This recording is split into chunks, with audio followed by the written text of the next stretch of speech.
Welcome two my रंधिणो। अॼु जी जेकी असांजी लिक्विड आहे उहा ॾाढी ईज़ी आहे, असांखे रोज़ पीअणु खपे। मां हिन जा फ़ाइदा तव्हांखे पोइ ॿुधाईंदमि, बट पहिरियों अचो ठाहियूं। कोशिशि कजो घर में ॾही ॼमाइण जी, ॾाढो सवलो आहे घर में ॾही ॼमाइणु। अगरि उहो पॉसिबल नथो थिएव त प्लीज़ ताज़ी ॾही वठी अचिजो, फ्रेश ॾही यूज़ कंदा कयो छाछ ठाहिण लाइ। छाछ ठाहिण लाइ तव्हांखे जेको खपे पंहिंजी मर्ज़ी आहे विझी था सघो मसाला, बट हिकिड़ो इम्पॉर्टेंट मसालो आहे ब्लैक सॉल्ट, कारो नमक, कारो लूणु।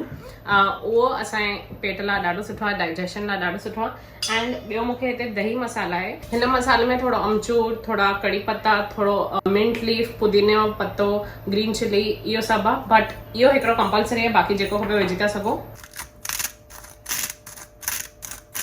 तव्हां कहिड़ो बि मंदिरो यूज़ था करे सघो। असांखे हैंड ब्लेंडर बि आहे लाइट वारो, but I prefer a wooden मंदिरो because you know wooden is better than electric.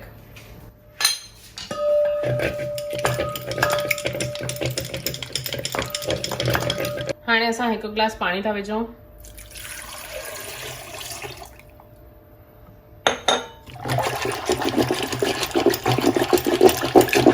अरे त मां एॾो विलोरे छॾियो, एॾो विलोरियो त हाणे मखण निकिरी आयो आहे, पर घर जो निकितल मखण त सुठो ई हूंदो आहे खाइण त। It's okay. 100 ॻाल्हियुनि जी हिकु ॻाल्हि, रोज़ असांखे छाछ पीअणु खपे। डॉक्टर बि चवनि था ॾही रोज़ खाओ, छाछ रोज़ पीओ, त basically U got it right. छाछ जा जाम फ़ाइदा आहिनि। मां मॉम डैड सां हुननि जे डॉक्टर्स वटि वेंदी आहियां। इनफैक्ट हाणे जे महिल 3-4 महीना मां पेट जे सूरे करे जाम बीमार हुयमि।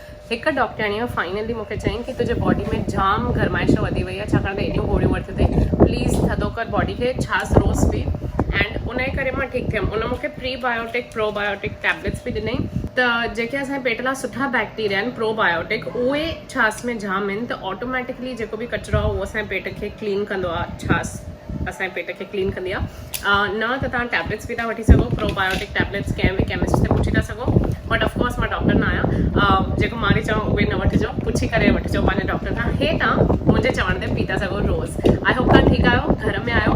प्लीज़ ट्राई कयो ॾही घर में ॼमाइण जी। छाछ रोज़ पीओ, छाछ जा जाम जाम जाम फ़ाइदा अथव। मां कोशिशि थी कयां कि रोज़ मां कारो लूणु विझी करे छाछ पीआं, एंड आई होप तव्हां बि पीअंदव। एंड आई होप तव्हांखे ही नंढा वीडियोस वणनि था। रोज़ मां हिकु ईज़ी कुझु त रेसिपी तव्हांखे ॾेखारींदमि जेकी असांखे ईज़ी बि हुजे बट बॉडी लाइ ॾाढी हेल्दी हुजे एंड फ़ाइदे वारी हुजे। अगरि तव्हांखे कुझु ईअं ईज़ी रेसिपीज़ कमयो बॉडी लाइ कमयो डिशेस आहिनि त प्लीज़ हे कॉमेंट्स में ॿुधायो। I really want to know, त जीअं असां हिक ॿिए सां शेयर करे सघूं। अगरि तव्हांखे इहो वीडियो वणियो त प्लीज़ शेयर कजो एंड सब्सक्राइब कजो मुंहिंजे चैनल खे the Sindhi girl. Bye, love U.